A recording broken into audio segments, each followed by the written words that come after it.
We're actually here today for a couple of purposes. I want to make sure that I didn't know exactly the crowd we were going to have. We thought we may have some students, not the case. But nevertheless, I've been in the seat of career management now for a few months. I received a lot of calls from senior officers, and I think it's going to be apropos to manage expectation a little bit more. And by that, we'll try to give you some tools, educate you a little more, so you can actually do that on my behalf and educate your people as well on what career management is all about. It is a complex business, as you're about to see. I have 27 slides, 30 minutes, but a lot of them are only there as reference. So if you feel you want to read them afterwards, go ahead. Major Irvin will give a report on the air side. Major Garrett will do the same for the Army, and Chief Warrant Officer Cote will do the same for the NCM on his side. But we're going to be rather quick, so hopefully we're not going to take the full time. I'll cover the first 2 points, and then they'll cover the rest, and we'll have a bit of time for questions if you have any. What is career management? Pretty simple. This is the 5R. Post the right person, at the right time, the right place, with the right qualification, and most importantly nowadays, for the right reason. If you got that, normally you have an happy career manager, and an happy member, and an happy CEO. Now, these are the things that are playing amongst the whole team to actually make my life miserable, make our life miserable. There's a lot of factors that come into career management. You got to consider the service, the need of the service, obviously, quite important. You need to consider the service member and his family and their need. We need to consider the COs, the chain of command, obviously, and also the branch and the core. So when you mix all that together, it's a puzzle that is extremely interesting to put together. And that's why we have such a great team. If you think that career managers are a mailbox, and I've heard that a couple of times over the last couple of weeks, that's because you haven't talked to them, and obviously you haven't talked to me, because I definitively don't intend to be a career manager that's just a mailbox. That wouldn't be me at all. So I like to arguing anyway. So those are the principles. You've read that before. Most importantly is transparency. If you have transparency, the member will understand what's going on in his life. He'll be happy. If he's happy, the unit will be happy, and the morale generally improves tremendously. Flexibility. Again, if you know me, that's probably a challenge for me. I'm not the most flexible person. I like selection of the aim and maintenance of it. But I promise I'll do my best to learn to be flexible. But those are all criteria that I'm sure you apply in your own leadership when you deal with your soldiers. Next few slides, I'll cover extremely quickly. There's a bit of motherhood there, but trust me, there's a bit of a need for me to do that, just judging by the various questions that I received over the last couple of months. The member. You're your own best career manager. You've heard that many, many times. Up to a certain point, it's absolutely right. What the member needs to do, what we collectively need to do, is to have a plan. The branch is complex, the cores, what we do, everything is a lot more complex than it was 15 years ago when I was career manager for the first time. So don't be afraid to ask your senior. If you don't have a firm plan, or if you're a little bit confused about what's going on, go see somebody you trust. Sergeant, warrant, chief, major, captain, whatever, a senior officer, anybody you trust, and develop your plan. Decide where you want to go, and that's going to help you a lot, and it's going to help everybody a lot to put you to that plan and make you achieve your aim.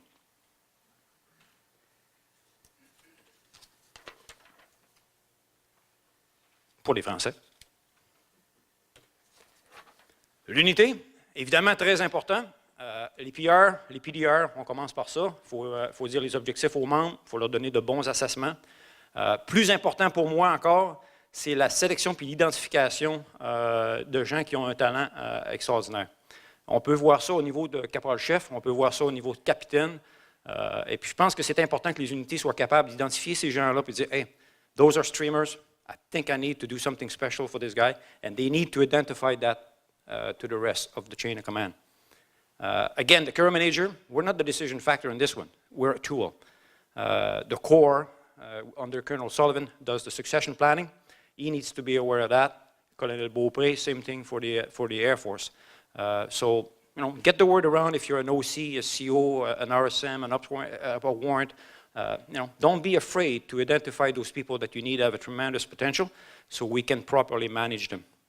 I think I will not surprise you by telling you that in the past we've lost a couple of extremely good officers in NCM because we failed to manage them. So it's our responsibility collectively to do that. So starting with the unit anyway. And you see the rest of the various things that a unit should be doing. Career manager, we're basically your representative. We're there to look after you, to represent you to the Army, to the Air Force. So give us the information, and we'll spread the news on your behalf. That's what we do. We'll help you with your plan. We'll try to get you where you want to go, always considering the various factors that I showed you before. But if we have a good communication, we're good to go. I think we're going to make a good career out of the time you have in front of you. What I don't do? I don't deal with release. So please don't call me about that. I do care, but it's not something I look after. And there's a few other things that you can see on the slide that if you have issues, call these people. But the career managers don't look after that. Okay, this is the current manning situation for CLEAR. What this doesn't take into account is the 11 people we have on advanced training list and several people that we have that are not filling CLEAR billets. So we're actually minus more numbers than that. I don't expect us to get healthy in the near future, even though we're going to start graduating 2 courses of air basic students next year. I think the numbers are still going to go down. So our distribution of where we are.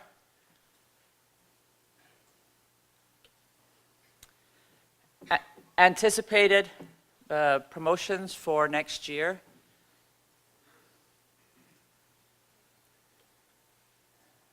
This is what's going to hurt us. We have over 80 people that have got 30 years plus service or are over the age of 50. So we think by 2017, 2018, 2019 is going to be a perfect storm for this branch, and it's not just the CLEAR occupation. It's across the board, and it's not just our branch, it's almost all of the branches across the CAF. And Colonel Beaupre has already talked about that big hole in the center. We're trying to address maybe getting in a couple more CFRs, something like that, to keep that experience level going as we move forward on that. One slide on ATIS Tech. The promotion forecast is there in red. What's deceiving on this is the corporal numbers. It does show you as the positive. That's actually not correct. There are many vacancies at the corporal level. Because that's amalgamated number with the privates, she's got an awful lot of private that aren't QL4, QL5 qualified. So actually she is short at the corporal level too, and you do have vacancies in almost every unit there. Good morning, Major Jean-Marc Garrett. Most of you know me, some of you don't. Some of you couldn't care less. All right, so for the SIGs, for the officers right now, this is just a basic rundown on the PML and total effective strength. We're currently sitting right now, the biggest issue I've been harping on the past couple of years is the captain lieutenant rank level. We're currently at minus 33, thanks to CIFC, cranking out 31 students just recently. They all got their posting messages. I haven't heard anybody crying that much, so I guess the selection has been quite good. Most of them went to the field units. That was where we pushed most of them right now to get their troop officer and everything done. So we're set at minus 42 right now. Even though we can all do math, it will change. By APS, I'll be promoting a number of captains to major, which will crank the captain level up probably to like at least minus 40. Then we're probably going to get another 15 people that are going to get their posting messages and decide to quit. So then we're probably going to be at least about minus 50 again by the time APS rolls around, if not higher. And as Major Irvin mentioned, with the bow wave coming 17, 18, 19, where a lot of us are hitting 25, 35, 55 CRA, you're going to see that increase as well. And it's just a matter of intake and getting them through the system, and it's just the nature of the beast we're dealing with right now. So what we do as a crew manager, we try to spread the pain amongst everybody. So COs, I understand when you call and you say you need that one captain. Other units might be in a worse situation. We kind of try to help everybody out by hurting everybody at the same time. This is where we are at the distribution right now. If you really want that, give me a call. I'll send it to you in color, and you can put it on your wall. All right, promotions to major. This is kind of the stream that we've been going through. Last year we went through 11. We're probably going to go to 10 this year. All right? So if people notice on the EMMA that they're 11 or below, then you're probably not going to get picked up this year unless a bunch of people leave and then we have to promote. Now, it's Lieutenant Colonel. Everybody's worried about this. We're probably going to go 2 to 4 this year, depending on, once again, releases and so on and so forth. Okay? Good morning, everyone. Chief Warrant Officer Eric Cote. I'm not as good in the language as those guys, so I'm going to keep it simple.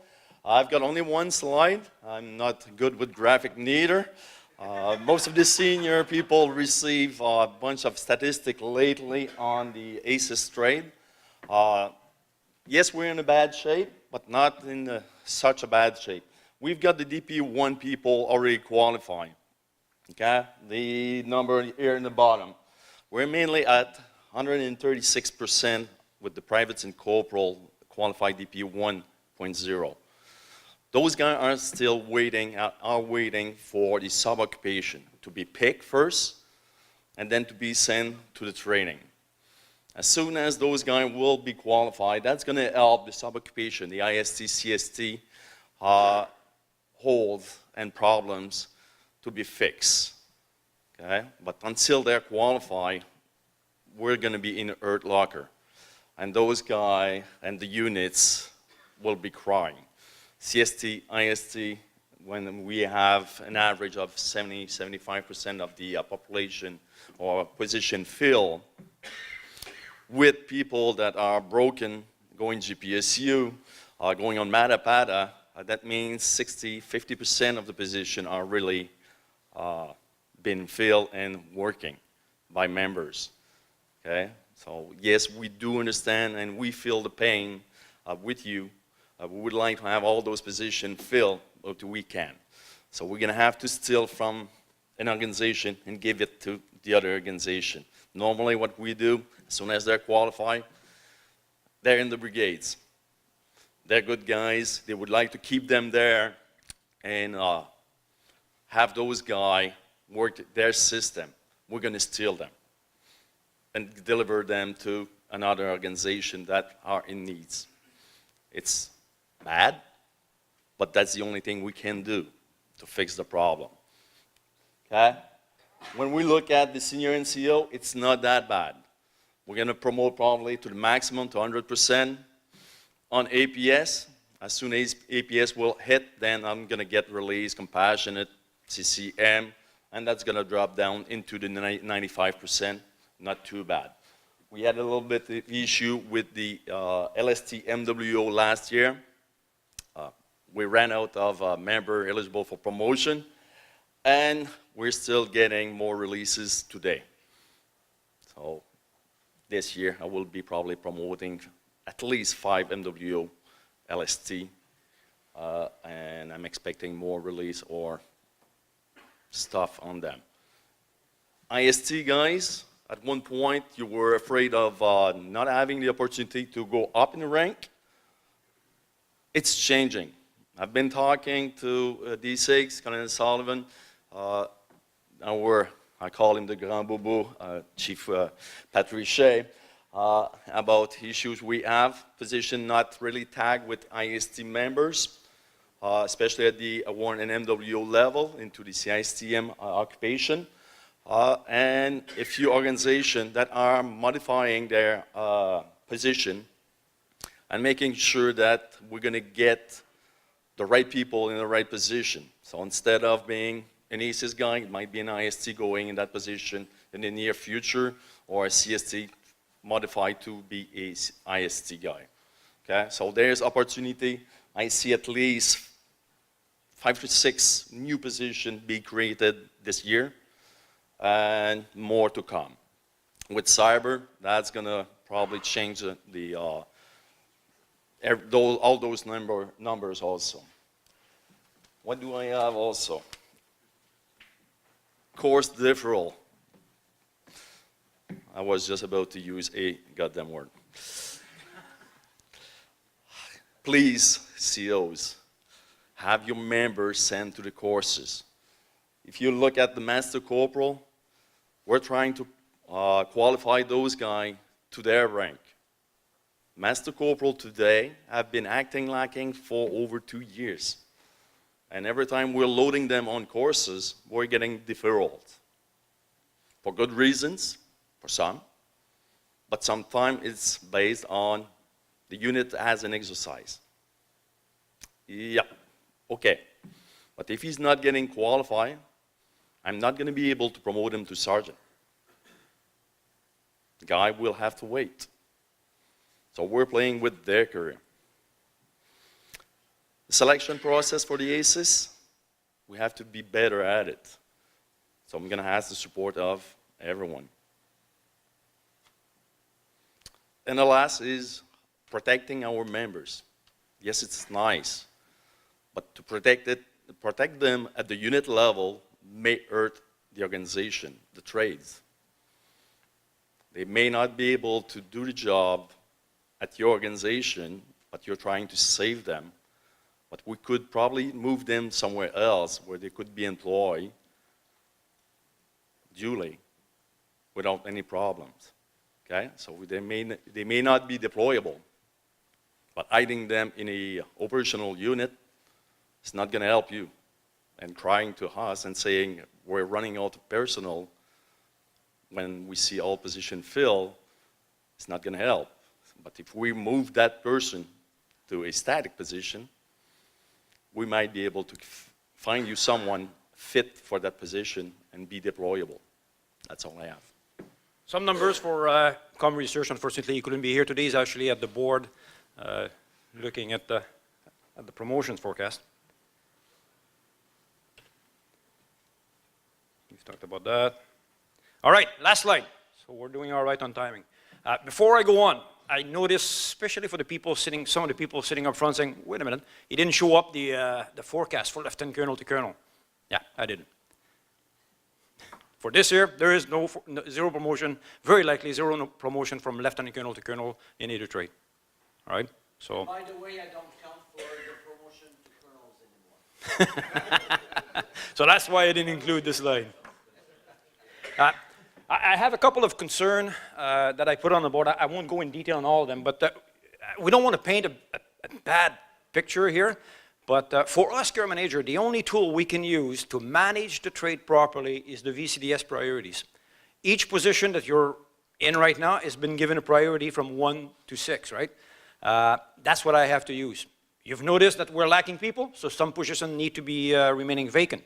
I have to use that system to decide with the advisors which positions are going to be vacant. Some units that are operational in the Air Force, for example, are price 6 when they should be at least price 4.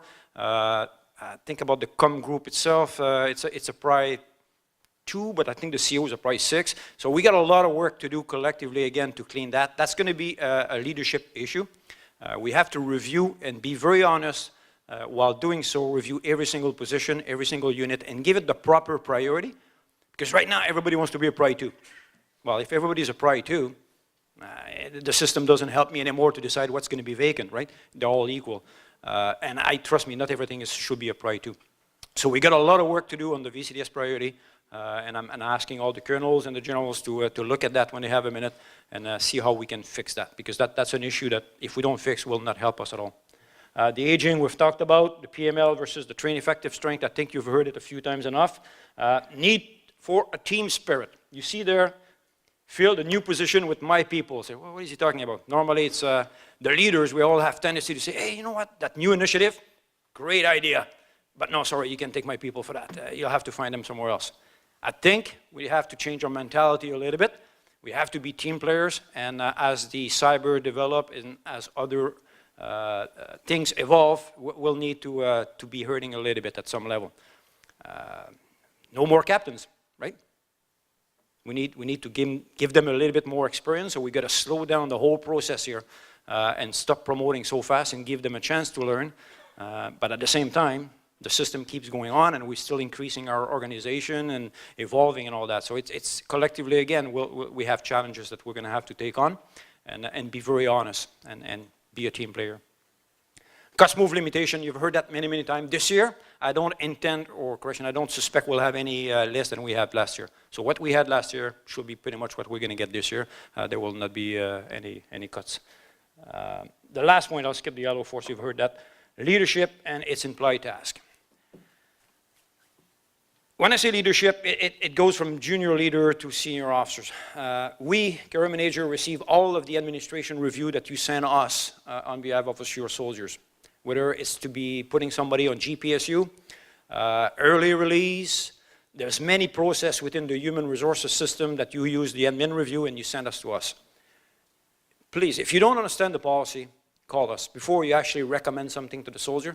I'll give you a very simple example. I receive a recommendation for GPSU, and the CO says, I support the member's request to go on GPSU in whatever, Valcartier as an example, and I would be happy to take him back in my unit as he's able to work 6 hours a day. You guys see a problem with that? I do. If he's able to work 6 hours a day, why do we put him on GPSU? Why is the CO tell that member, you know what, I'm going to support you. I'm going to tell Ottawa, go right ahead, guys. Put him on GPSU. So I'm back to the story I started with. You know, you don't want to be that old guy that thinks everything is nice and things happen, when in fact it's somebody else that does it. You got to be honest with a member. Know your men and promote their welfare doesn't mean bullshit them. You know, you have to be honest with them. You got to tell them, hey, this is the way, this is the policy. Unfortunately, we're going to push the admin review higher. Career managers and CMP will look at it. But personally, as a commanding officer, I can't support it, and here's why. And you write it down. At least the soldiers will know you're honest, and they'll know the chance. His expectation will be managed properly. And I'm just giving you one example, but I do about 15 ARs a day. And there's many, many of them at all levels. You can tell that the commanding officers, the RSM, or whoever is leading that soldier is not totally au fait with the particular policy.